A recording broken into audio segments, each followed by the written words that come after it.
A'udhu billahi minash shaitanir rajim. Bismillahirrahmanirrahim. And good morning to all of you. I'm a group 2 and my report is all about the era of the Prophet and the era of the Sahaba. So, what is the era of the Prophet? The era of the Prophet, during the life of the Prophet Muhammad sallallahu alaihi wasallam, there was no pressing need to write down all of his various statements and record his action because he was present and could be consulted at any time. So, nung panahon ng Propeta Muhammad sallallahu alaihi wasallam ay wala pang technology unlike sa ngayon na kayang i-record kung ano yung sinasabi o isulat kung ano yung sinasabi. That time kasi is kahit nung Rasulullah sallallahu alaihi wasallam is nag-utos din ng general prohibition against his statement. So, ang dahilan, ang hikmah kung bakit nag-utos din ng Rasulullah sallallahu alaihi wasallam na bawal isulat yung kanyang sinasabi or kanyang mga action ay sa kadahilanan ay ayaw niya na magka-mix or maghalo yung Quran pati yung kanyang sinasabi. So, pagkalipas ng mahabang panahon ay may mga isang hadis na pinapahintulutan din ng Rasulullah sallallahu alaihi wasallam ang pagsulat sa kanyang mga sinasabi. So, nag-start yung era of the Prophet ay nung pagbunta niya sa Garul Hira, nung alam kong familiar kayo sa ganitong ito yung scenario na ganito, yung scenario ng Propeta Muhammad sallallahu alaihi wasallam nung nagpakita si Jibril alaihi salam at sinabi sa kanya na ikra bismi rabbika. Sinabi ng Jibril, bumasa ka, basahin mo ang pangalan ng iyong Panginoon. So, doon nagsimula ang era ng Prophet Muhammad sallallahu alaihi wasallam. So, magkaiba pa yung taon kung saan naging rasul ang Propeta Muhammad sallallahu alaihi wasallam.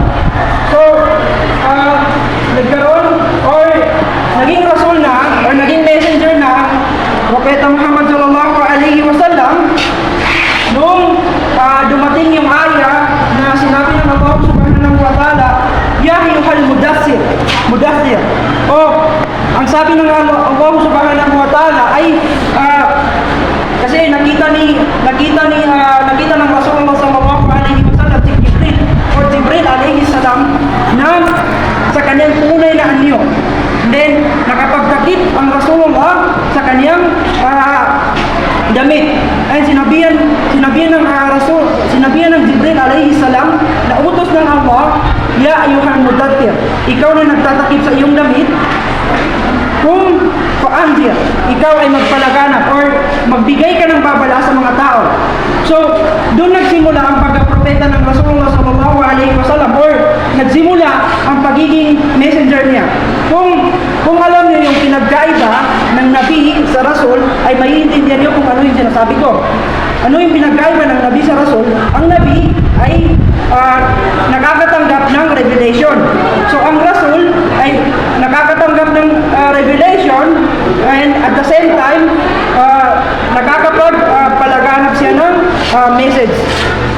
So, nagtapos yung era of the Prophet Muhammad sallallahu alaihi wasallam ay nung kanyang pagkamatay na o nung pag-utos ng Allah subhanahu wa ta'ala sa kanya yung last na revelation ng ayah. Ito yung sinabi ng tinipon ng Rasulullah sallallahu alaihi wasallam ang kanyang mga sahaba at sinabi, pumanik siya sa mimbar at sinabi, al-yawma akmaltu lakum dinakum wa atmamtum alaykum ni'mati wa raditu lakumul Islam dinan. Sinabi ng Propeta Muhammad sallallahu alaihi wasallam sa kanyang mga sahaba o companions na ito yung araw na kinumpleto ko na ang inyong relihiyon. Kaya ang ibang mga sahaba ay napahiyak dahil alam nila na ang Rasulullah sallallahu alaihi wasallam ay malapit nang mamatay. So, let's proceed to the era of the Sahaba. Era of the Sahaba. After the death of Prophet, his saying action took a new importance because he was no longer here to consult when problem arose. So, after ng pagkamatay ng Rasulullah sallallahu alaihi wasallam ay tumalaga sila ng khalifa or leader.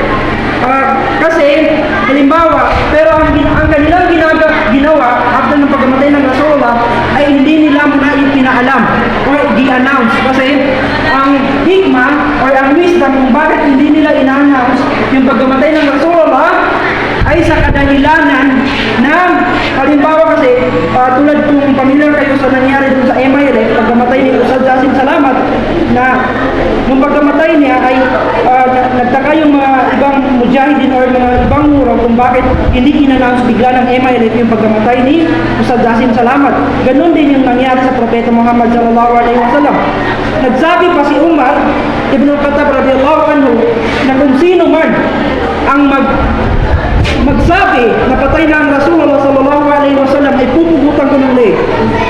Ganun kahalaga kung bakit hindi mo na niya in-announce or hindi mo na in-announce ng ibang mga sahaba ang pagkamatay ng propeta. Dahil maisip ng mga kalaban ay pasukin nila yung companions ng propeta kasi wala na silang leader. Sa kanila ina-announce or in-announce nung nakapagtalaga na sila ng leader, yun ay si Abu Bakar radiyallahu anhu. So, the practice of narration started during this period. For example, when the Prophet died, the Sahaba debated about where to bury him. This debate ended when Abu Bakar told them, I heard the messenger say, no prophet dies, but he is buried where he died. Thus gave us a dark immediately below the bed on which he died in the house of Aisha radiyallahu anhu. So, kahalintuan dito na sinabi ko kanina. So, that's all. Assalamualaikum warahmatullahi wabarakatuh. My name is Hanan S. Beligin. So, I will be going to discuss the era of the Tabi'un or the first century Hijrah. So, after Islam had spread into the Middle East, India, North Africa, and the narration of Hadith had become widespread. So, there are those people who began to invent Hadith. So, after mag-spread yung Islam sa mga into few regions, nagsimulang mag-invent yung ibang tao ng mga hadith. So, para ma-address ito, si Khalid Umar ibn Abdul Aziz is nag-utos siya sa mga scholars para mag-compile ng traditions of the prophet. So, the scholars had already begun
narrators, Abu Hurairah, stands at the head of the list of hadith transmitters.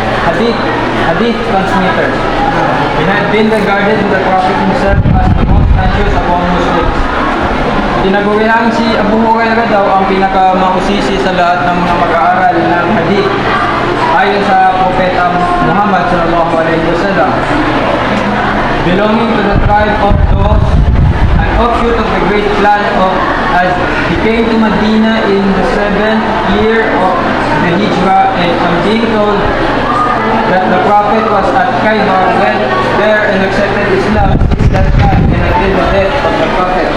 We are told that he divided his nights into 3 parts. Si Abu Hurairah daw ay dinidivide niyang kanyang gabi para sa isa para sa pagtulog, isa para sa pag-pray, at isa para sa pag-study. After the death of the Prophet, he was appointed governor of Bahrain and acted as governor of Medina. He died in 59,678. More than 800 students were instructed by him. His knowledge and memory were also tested by Marwan. Ang mga nag-aral daw sa kanyang talambuhay ay si Marwan. Jabir ibn Abdullah, one of the early Madinans converts to Islam. Isa si Jabir ibn Abdullah sa mga unang nag-convert sa Islam. He took part in 19 expeditions in the Prophet's company and died in Medina in about the year 74,693. At the age of 94, he learned the Prophet's hadith from many of his important companions. Abu Sa'id al-Khudri, another early Medinan convert. He took part in 12 of battles fought during the Prophet's lifetime. He died in Medina in 64,683. He learned the Sunnah from the Prophet. He was considered the best jurist among the younger companions. Abdullah ibn Amr ibn al-As, an early converted to Islam and lived long enough after he was gone to transmit the hadith which he had learned from him, the Prophet. Also present at the Battle of Siffin at the insistence of his father. However, he took no active part in it, deeply regretting in later life that had been present at all. Wait lang. Assalamualaikum warahmatullahi taala wabarakatuh. I am Naira Abubakar Batua. So this my report, Aisha al-Mu'minin. Aisha fulfilled the fourth place among the Muqaddiyun. She enjoyed the constant company of the Prophet for about 57. She did on 57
So let's proceed to my topic, Abdullah ibn Umar, the second most prolific narrator of hadith.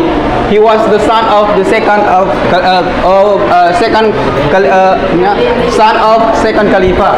He had accepted Islam simultaneously with his father and immigrated to Medina with him.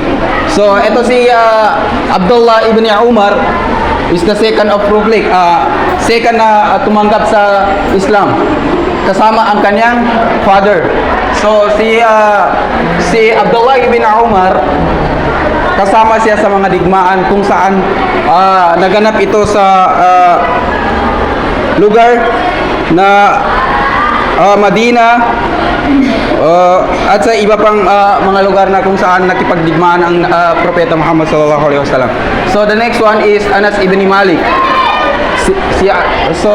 Anas ibn Malik, at the age of the 10, Anas was represented by his mother, Sulaiman, the most Prophet Muhammad sallallahu alaihi wasallam or Rasul sallallahu alaihi wasallam, following the migration to Medina. So si Anas ibn Malik, at the age of 10, ibinigay siya ng kanyang ina sa Rasul sallallahu alaihi wasallam, kung saan ito ay nagiging gift ng kanyang mother sa Rasul sallallahu alaihi wasallam sa anong wisdom kung bakit ibinigay ng Sulaiman ang kanyang anak. Ito ay wisdom sa pagbigay ng kanyang nanay para matuto sa Islam o para bigyan siya ng magandang asal patungo sa Islam. At ito ay gi-appoint naman ni Abu Bakar na maging Abu Bakar as a tax collector, magiging isang collector ng mga zakah si Anas. So the last is Bakar and Umar. Many other companions, 55 years knowledge of